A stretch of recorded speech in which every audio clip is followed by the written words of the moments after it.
Hello students, good morning. आज की class में आप सभी का स्वागत है। गति यानी मोशन नामक चैप्टर के अंतर्गत आज का हमारा टॉपिक है दूरी तथा विस्थापन। तो आइए अध्ययन करते हैं दूरी यानी डिस्प्लेसमेंट किसे कहते हैं।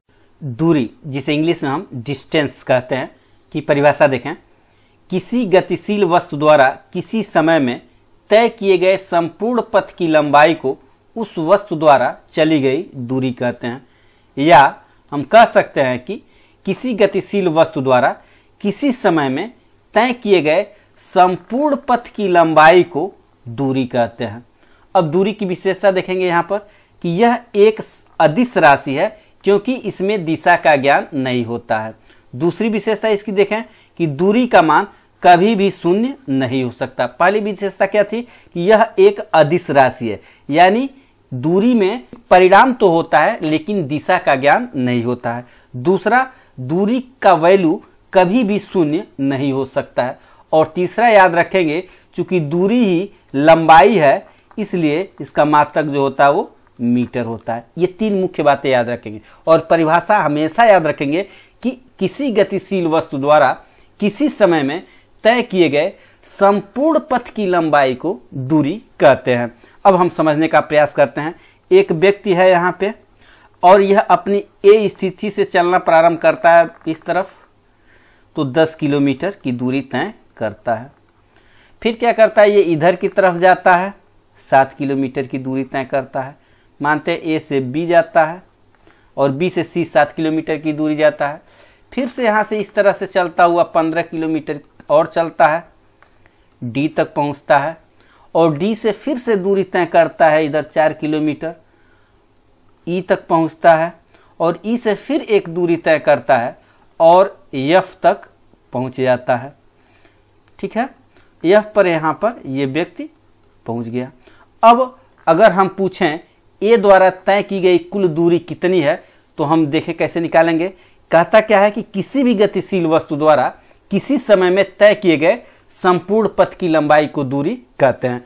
तो हम ए से बी के बीच की दूरी को जब निकालेंगे तो लिखेंगे कुल दूरी बराबर, यानी व्यक्ति द्वारा तय की गई कुल दूरी बराबर, पहले कितना चला ए से बी तो ए बी, फिर क्या चला बी से सी तो प्लस बी सी, फिर क्या चला सी से D plus C plus D plus C D, C D लिखेंगे। उसके बाद क्या करता है, फिर चलता है प्लस डी से ई, डी से ई, फिर क्या चलता है ई से एफ, ई से एफ। ये कुल दूरी हो गया, यानी ए और एफ के बीच की कुल दूरियों को हम जोड़ देंगे तो अब देखेंगे ए प्लस बी बराबर कितना हो गया, 10 किलोमीटर। ठीक है, बी से सी कितना किलोमीटर हो गया, 7 किलोमीटर। सी से डी कितना हो गया, 15 किलोमीटर। और डी से ई कितना हो गया, 4 किलोमीटर। और ई से एफ कितना हो गया, मान लेते हैं 5 किलोमीटर, ये भी है प्लस 5 किलोमीटर। तो इसको हम कैलकुलेट कर लेते हैं तो देखेंगे 10 7 17, 17 15, 32, 32, 32, 33, 34, 35, 36, 36 5 41। तो उस व्यक्ति द्वारा चली गई कुल दूरी कितनी हो गई, 41 किलोमीटर। इस तरह से हम किसी भी वस्तु द्वारा चली गई संपूर्ण दूरी को निकाल सकते हैं। तो याद रखेंगे, किसी भी गतिशील वस्तु द्वारा तय की गई संपूर्ण पथ की लंबाई को हम दूरी कहते हैं। अब इसी तरह से देखें कि अगर एक व्यक्ति यहाँ से चलना शुरू करता है, यहाँ जाता है 2 किलोमीटर, फिर 2 किलोमीटर इधर चलता है, फिर यहाँ से चलकर यहाँ जाता है फिर 2 किलोमीटर और फिर यहाँ से चल करके फिर अपने पहले वाली ही स्थिति में आ जाता है, तो इसके द्वारा चली गई कुल दूरी कितनी हो जाएगी, सारे के सारे जोड़ देंगे, 2 + 2 + 2 + 2 बराबर 8 किलोमीटर। वह व्यक्ति जहां से चला वहीं पे आ गया, लेकिन उसकी चली गई कुल पथ की लंबाई कितनी हो गई, 8 किलोमीटर, यानी उस व्यक्ति ने कुल 8 किलोमीटर की दूरी तय की। तो इस तरह से हम याद रखेंगे कि किसी गतिशील वस्तु द्वारा किसी समय में तय किए गए संपूर्ण पथ की लंबाई को हम दूरी कहते हैं। विस्थापन जिसे इंग्लिश में हम डिस्प्लेसमेंट कहते हैं की परिभाषा देखें कि किसी गतिशील वस्तु की प्रारंभिक और अंतिम स्थिति के बीच की न्यूनतम दूरी को विस्थापन कहते हैं। अब इसकी विशेषता ये देख लेते हैं, बाद में इसको समझेंगे। अभी यह एक सदिश राशि है क्योंकि इसमें परिमाण के साथ साथ दिशा भी होता है, यानी ऐसी राशियां जिनमें परिमाण के साथ साथ दिशा होती हैं उन्हें हम सदिश राशियां कहते हैं। तो विस्थापन एक सदिश राशि है क्योंकि इसमें परिणाम के साथ साथ दिशा भी होगा। दूसरी विशेषता देखें, यहाँ पे विस्थापन का मान शून्य हो सकता है। अभी अभी हमने पढ़ा कि दूरी का मान शून्य नहीं हो सकता, लेकिन अब विस्थापन की जब बात होगी तो विस्थापन का मान शून्य हो सकता है। और तीसरी विशेषता देखेंगे कि विस्थापन का मात्रक भी मीटर होता है, क्योंकि विस्थापन एक प्रकार का दूरी ही होता है और दूरी का माप भी लंबाई का माप होता है, इसलिए इसका मात्रक भी मीटर होता है। तो याद रखेंगे, दूरी का मात्रक भी मीटर होता है, ठीक उसी प्रकार विस्थापन का मात्रक भी मीटर होता है। अब फिर से हम परिभाषा को देखते हैं कि किसी गतिशील वस्तु की प्रारंभिक और अंतिम स्थिति के बीच की न्यूनतम दूरी को हम विस्थापन कहते हैं। मान लेते हैं कोई व्यक्ति यहाँ पर है, ठीक है, और इसकी स्थिति ए है। यह ए से चल करके बी तक जाता है और कुल 10 किलोमीटर की दूरी तय करता है, और फिर यह अपने मार्ग से लौट करके, यहाँ से लौट करके यह व्यक्ति यहाँ आ जाता है 4 किलोमीटर, वापस अपने रास्ते पे आ जाता है। यानी व्यक्ति ये गया यहाँ से यहाँ, और फिर यहाँ से रिटर्न होकर के यह व्यक्ति आ गया आपका यहाँ। तो अब अगर इसका विस्थापन पूछेगा तो विस्थापन देखें क्या होगा, ये सी है। तो कहता है कि किसी गतिशील वस्तु की प्रारंभिक और अंतिम स्थिति के बीच की न्यूनतम दूरी को हम विस्थापन कहते हैं। तो ये चला तो 10 किलोमीटर, लेकिन उसी रास्ते पर यह 4 किलोमीटर वापस आ गया। तो अब यहाँ से यहाँ तक की जो बीच की दूरी है, यही दूरी क्या कहलाएगी, आपकी विस्थापन कहलाएगी। तो विस्थापन क्या होगा, ए बी कुल चला और कितना वापस आ गया, -BC, यानी ए बी बराबर 10 और माइनस हो गया 4 किलोमीटर। तो टोटल कितने किलोमीटर का विस्थापन हो गया, 6 किलोमीटर का। तो ये इसका विस्थापन 6 किलोमीटर का हो गया।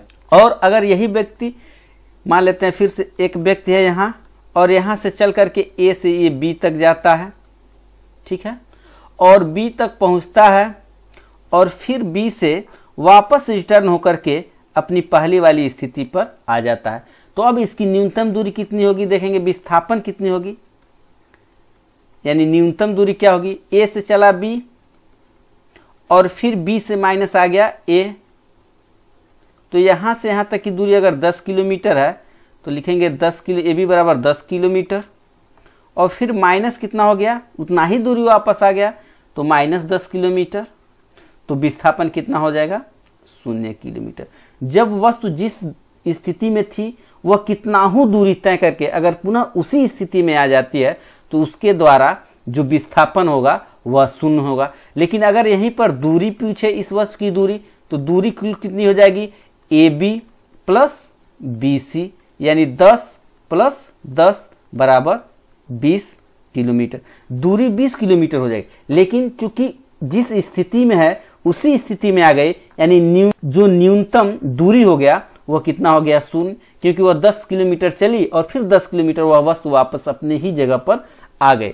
तो कुल विस्थापन इसका हो जाएगा आपका 0 किलोमीटर। लेकिन अगर जब दूरी की बात करेंगे तो कुल पथ की लंबाई, ये भी लंबाई जोड़ेंगे और ये भी लंबाई जोड़ेंगे, तो 10 और 10 जोड़ेंगे तो 20 किलोमीटर। इसी तरह अगर यहाँ पर दूरी की बात करेंगे तो दूरी की बात कितनी हो जाएगी, ए बी चला और फिर कितना चला, बी सी चला, तो कुल कितनी हो जाएगा, 10 + 4 बराबर 14 किलोमीटर। तो याद रखेंगे कि दूरी कभी भी 0 नहीं होगा, विस्थापन 0 हो सकता है। यानी अब इसी परिभाषा को एक बार ध्यान से और देख लेंगे कि किसी गतिशील वस्तु की प्रारंभिक और अंतिम स्थिति के बीच की न्यूनतम दूरी को हम विस्थापन कहते हैं। तो अब अंतर क्या है दूरी और विस्थापन में, दूरी क्या है, एक अदिश राशि है, जबकि विस्थापन एक सदिश राशि है, क्योंकि इसमें परिमाण के साथ साथ दिशा भी होता है, और दूरी में केवल परिमाण होता है, दिशा नहीं होता है। विस्थापन का मान 0 हो सकता है, लेकिन दूरी का मान 0 नहीं हो सकता है। विस्थापन और दूरी की बात करें तो दोनों का मात्रक मीटर ही होता है। आइए एक और न्यूमेरिकल हल करें। देखें कि मानते हैं अगर कोई एक व्यक्ति है, ए बिंदु पर स्थित है और यह ए से बी तक सीधी रेखा में 8 किलोमीटर की दूरी तय करता है। फिर वह बिंदु बी पर पहुंचने के बाद अपने बाएं मुड़ता है और 6 किलोमीटर की दूरी तय कर लेता है, तो पहुंच जाता है बिंदु सी पर। अगर अब ये कहा जाए कि इस व्यक्ति द्वारा तय की गई कुल दूरी कितनी होगी, तो कुल दूरी हम आसानी से निकाल लेंगे। कुल दूरी बराबर होता है संपूर्ण पथ की लंबाई। अभी हमने पढ़ा तो संपूर्ण पथ की लंबाई क्या है, पहले वो चलता है ए से बी तक, फिर चलता है बी से सी तक, यानी ए बी बराबर कितना चला 8 किलोमीटर और बी सी बराबर कितना चला 6 किलोमीटर। टोटल उसका जो दूरी हो गया, चली गई दूरी होगी, वो कितनी हो गई 14 किलोमीटर। लेकिन अब ये पूछे कि ए से सी, यह वस्तु जो ए से सी तक गया है, तो इसका विस्थापन, इस व्यक्ति का विस्थापन कितना होगा, तो इसको ज्ञात करने के लिए हम क्या करेंगे, इन दोनों बिंदुओं के बीच की न्यूनतम दूरी निकालेंगे। न्यूनतम दूरी को ही हम क्या कहते हैं, विस्थापन कहते हैं। अब न्यूनतम दूरी निकालने के लिए हम क्या करेंगे, ए से सी को मिलाती हुई एक सीधी रेखा ड्रा करेंगे। कैसे करेंगे, देखिए यहां से ऐसी सीधी रेखा आप स्ट्रेट लाइन खींचेंगे और ला करके बिंदु सी से मिला देंगे। अब यहां से यहां तक की जो दूरी होगी, इसी को हम क्या कहेंगे, विस्थापन कहेंगे, क्योंकि यह बिंदु ए बी सी से होकर जाएगा तो 14 किलोमीटर, लेकिन ए से सी तक जाने में सबसे कम दूरी लगेगी, इसलिए यह विस्थापन होगा। तो अगर हम ध्यान से देखें तो यह कोण 90 डिग्री पर बना हुआ है और ये होता है समकोण, और इस तरह से ये आपका क्या कहलाएगा, कर्ण कहलाएगा, ये क्या कहलाएगा, आपका लंब कहलाएगा, और ये क्या, आधार कहलाएगा। तो इस दूरी को निकालने के लिए अब एक यहां पर सूत्र प्रयोग करेंगे, जिसे हम पाइथागोरस सूत्र कहते हैं, का प्रयोग करेंगे। तो क्या होता है इस सूत्र का, देखिए कर्ण का जो स्क्वायर होता है वह होता है लंब का स्क्वायर प्लस आधार का स्क्वायर। याद रखेंगे, यानी अगर ये AC है तो AC स्क्वायर बराबर होता है AB square plus BC square, ये सारा स्क्वायर होता है। ये सूत्र आप हमेशा याद रखेंगे, क्योंकि यह बहुत ही इंपॉर्टेंट सूत्र है और अक्सर इस पर न्यूमेरिकल आपके पूछे जाते हैं। तो अब हमको क्या करना है, AC निकालना है। तो विस्थापन देखिए कैसे निकलेगा, लिखेंगे विस्थापन AC, चूंकि AC को पहले हम AC स्क्वायर में निकालेंगे, बराबर क्या हो जाएगा AB square plus BC square. AC square बराबर क्या हो जाएगा, अब देखिए AB स्क्वायर, यानी AB बराबर 8 है तो 8 स्क्वायर, प्लस BC क्या हो जाएगा 6 है तो 6 का स्क्वायर हो जाएगा, यानी AC स्क्वायर बराबर हो जाएगा 8 अठैया 64 और फिर हो जाएगा 36, यानी AC स्क्वायर का वैल्यू हो गया आपका 100। और अगर AC निकालेंगे तो क्या हो जाएगा, अंडर रूट 100 हो जाएगा, तो बनकर आ जाएगा आपका 10।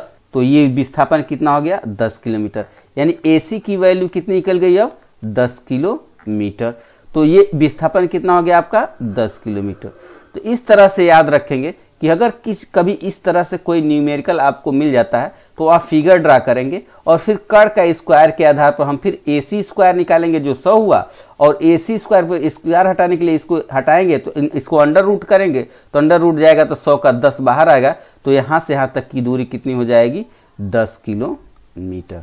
तो विस्थापन कितना हो गया अब आपका 10 किलोमीटर। इस तरह से आए हुए न्यूमेरिकल को हम इसी तरह से हल कर लेंगे।